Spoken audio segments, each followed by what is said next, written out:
नारायणं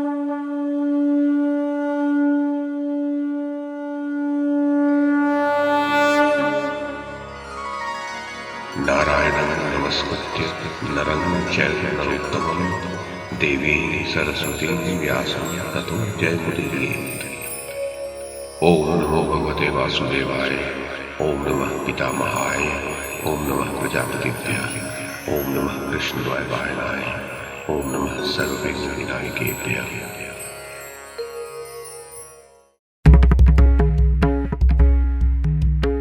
नमस्कार। महाभारत कथा श्रृंखला में आपका स्वागत है। श्रीमन महर्षि वेद व्यास द्वारा रचित महाकाव्य महाभारत को एक कथा श्रृंखला के रूप में प्रस्तुत करते हुए पिछली कड़ी में मैंने मूल संस्कृत ग्रंथ के प्रथम पर्व, जो आदि पर्व के नाम से प्रसिद्ध है, उसके 5वें उपपर्व आस्तिक पर्व में कही गई समुद्र मंथन की जो कथा है उसे आपको सुनाया था।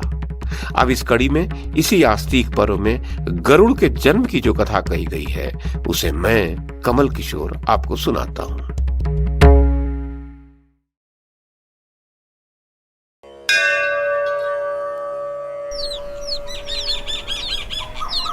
उग्र शिवाजी कहते हैं, शौनक आदि ऋषियों, अमृत मंथन की वह कथा जिसमें उचैश्रवा घोड़े के उत्पन्न होने की बात भी है आपको सुना दी। इसी उचैश्रवा घोड़े को देखकर कद्रू ने विनिता से कहा, बहन जल्दी से बताओ तो यह घोड़ा किस रंग का है। विनिता ने कहा, बहन यह अश्वराज श्वेत वर्ण का है, तुम इसे किस रंग का समझती हो। कद्रू ने कहा, अवश्य इस घोड़े का रंग सफेद है, परंतु पूंछ काली है। आओ हम दोनों इस विषय में बाजी लगावें। यदि तुम्हारी बात ठीक हो तो मैं तुम्हारी दासी रहूं, और मेरी बात ठीक हो तो तुम दासी रहना। इस प्रकार दोनों बहनें आपस में बाजी लगाकर और दूसरे दिन घोड़ा देखने का निश्चय करके घर चली गईं। कद्रू कुटिलता एवं छल से काम लेना चाहती थी। उसने विनिता को धोखा देने के विचार से अपने सहस्त्र पुत्रों को यह आज्ञा दी कि पुत्रों, तुम लोग शीघ्र ही काले बाल बनकर उचैश्रवा की पूंछ ढक लो, जिससे मुझे दासी न बनना पड़े। जिन सर्पों ने उसकी आज्ञा न मानी उसे उसने श्राप दिया कि जाओ, जन्मेजय के सर्प यज्ञ में तुम लोगों को अग्नि जलाकर भस्म कर देगी। इस श्राप को स्वयं ब्रह्मा जी ने सुना। यह देव संयोग की ही बात है कि सर्पों को उनकी माता कद्रू की ओर से ही अत्यंत कठोर श्राप प्राप्त हो गया था। संपूर्ण देवताओं सहित ब्रह्मा जी ने सर्पों की संख्या बढ़ती देख प्रजा के हित की इच्छा से कद्रू की उस बात का अनुमोदन ही किया। ये महाबली दुस्सह पराक्रम तथा प्रचंड विष से युक्त हैं। अपने तीखे विष के कारण ये सदा दूसरों को पीड़ा देने के लिए दौड़ते फिरते रहते हैं। अतः समस्त प्राणियों के हित की दृष्टि से इन्हें श्राप देकर माता कद्रू ने उचित ही किया है। जो सदा दूसरे प्राणियों को हानि पहुंचाते रहते हैं, उनके ऊपर देव के द्वारा ही प्राणनाशक दंड आ पड़ता है। ऐसी बात कहकर ब्रह्मा जी ने कद्रू की प्रशंसा की और कश्यप जी को बुलाकर यह बात कही, अनग, तुम्हारे द्वारा लोगों को डसने वाले जो ये सर्प उत्पन्न हो गए हैं, इनके शरीर बहुत विशाल और विष बड़े भयंकर हैं। परंतप इन्हें इनकी माता ने श्राप दे दिया है। इस कारण से तुम कभी भी इनके ऊपर क्रोध न करना। यज्ञ में सर्पों का नाश होने वाला है। यह पुराण वृत्तांत तुम्हारी दृष्टि में भी है ही। ऐसा कहकर सृष्टिकर्मा ब्रह्मा जी ने प्रजापति कश्यप को प्रसन्न करके उन महात्मा को सर्पों का विष उतारने वाली विद्या प्रदान की। द्विश्रेष्ठ, इस प्रकार माता कद्रू ने जब नागों को श्राप दे दिया, तब उस श्राप से उद्विग्न हो भुजंग प्रवर करकोटक ने परम प्रसन्नता व्यक्त करते हुए अपनी माता से कहा, मां तुम धैर्य रखो, मैं काले रंग का बाल बनकर उस श्रेष्ठ अश्व के शरीर में प्रविष्ट हो अपने आप को ही इसकी काली पूंछ के रूप में दिखाऊंगा।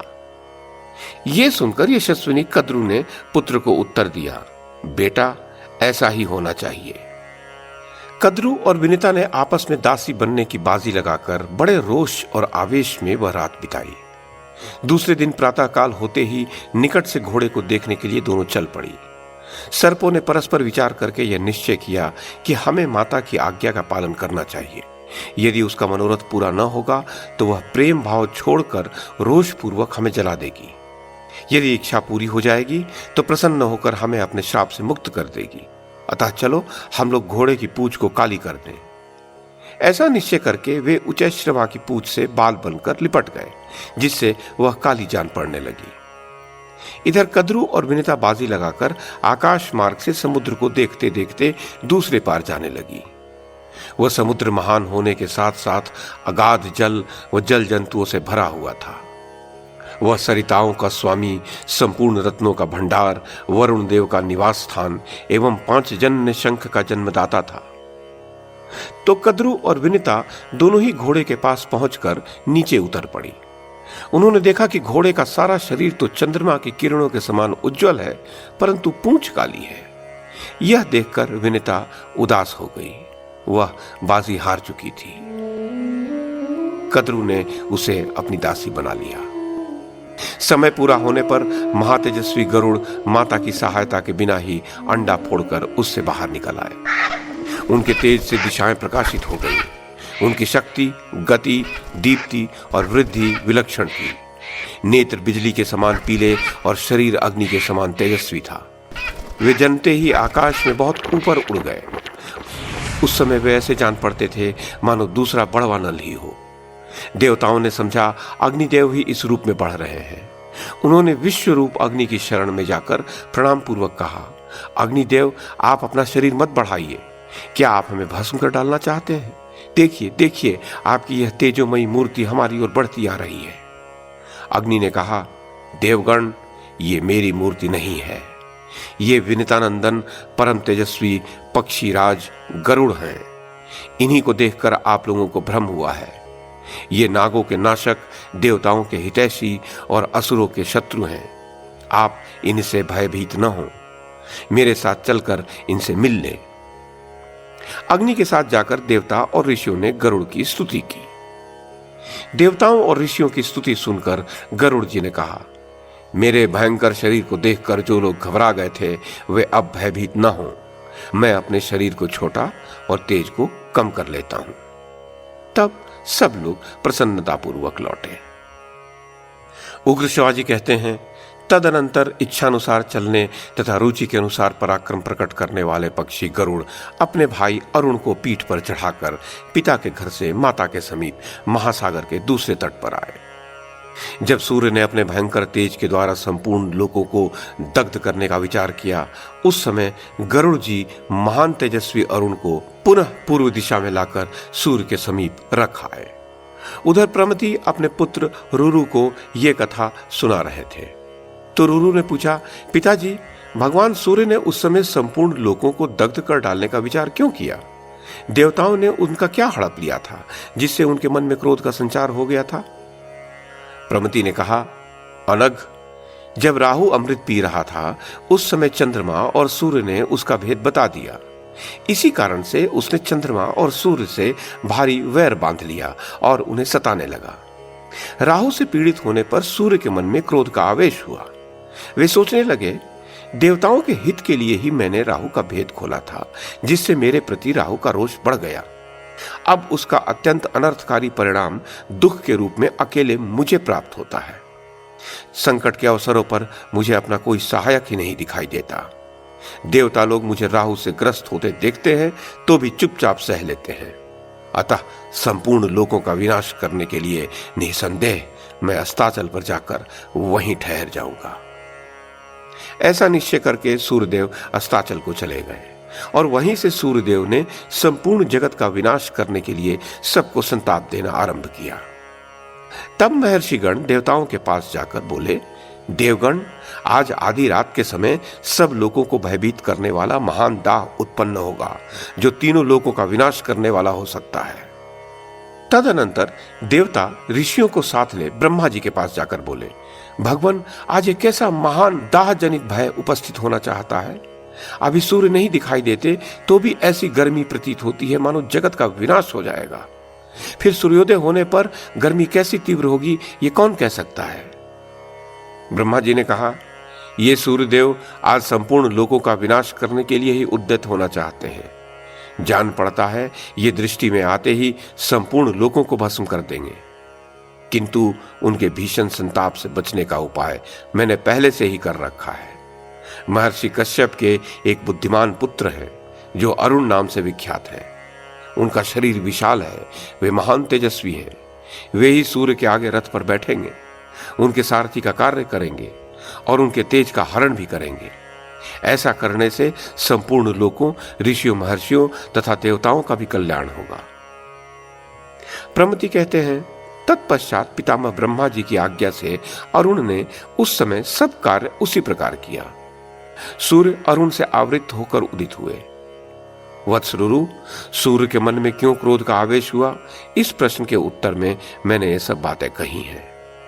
शक्तिशाली अरुण ने सूर्य के सारथी का कार्य क्यों किया, यह बात भी इस प्रसंग में स्पष्ट हो गई है। अब अपने पूर्व कथित दूसरे प्रश्न का उत्तर सुनो। उग्र शिवाजी कहते हैं, शौनक आदि महर्षियों तदनंतर इच्छानुसार गमन करने वाले महान पराक्रमी तथा महाबली गरुड़ समुद्र के दूसरे पार अपनी माता के समीप आए, जहां उनकी माता विनिता बाजी हार जाने से दासी भाव को प्राप्त हो अत्यंत दुख से संतप्त रहती थी। एक दिन अपने पुत्र के समीप बैठी हुई विनयशील विनिता को किसी समय बुलाकर कद्रु ने कहा, मुझे समुद्र के भीतर नागों का एक दर्शनीय स्थान देखना है, वहां तो मुझे ले चल। अब विनिता ने कद्रु को और गरुड़ जी ने माता की आज्ञा से सर्पों को अपने कंधों पर बैठा लिया और उनके अभिष्ट स्थान को चले। गरुड़ जी बहुत ऊपर सूर्य के निकट से चल रहे थे। तीक्ष्ण गर्मी के कारण सर्प अचेत हो गए। कद्रु ने इंद्र की प्रार्थना करके सारे आकाश को मेघ मंडल से आच्छादित करा दिया। वर्षा हुई, सब सर्प सुखी हो गए। उन्होंने अभिष्ट स्थान पर पहुंचकर लवण सागर, मनोहर वन आदि देखा, यथेच्छ विहार किया और क्रीड़ा करके गरुड़ से कहा, तुमने तो आकाश में उड़ते समय बहुत से सुंदर सुंदर द्वीप देखे होंगे, अब हमें किसी और द्वीप में ले चलो। गरुड़ कुछ चिंता में पड़ गए। उन्होंने सोच विचार कर अपनी माता से पूछा, मां, मुझे सर्पों की आज्ञा का पालन क्यों करना चाहिए? विनिता ने कहा, बेटा, इन सर्पों के छल से मैं बाजी हार गई और दुर्भाग्यवश अपनी सौत कद्रु की दासी हो गई। अपनी माता के दुख से दुखी गरुड़ भी बड़े दुखी हुए। उन्होंने सर्पों से कहा, सर्पगण, ठीक ठीक बताओ, मैं तुम्हें कौन सी वस्तु ला दूं, किस बात का पता लगा दूं, अथवा तुम लोगों का कौन सा उपकार कर दूं जिससे मैं और मेरी माता दासत्व से मुक्त हो जाएं? सर्पों ने कहा, गरुड़, यदि तुम अपने पराक्रम से हमारे लिए अमृत ला दो तो हम तुम्हें और तुम्हारी माता को दासत्व से मुक्त कर देंगे।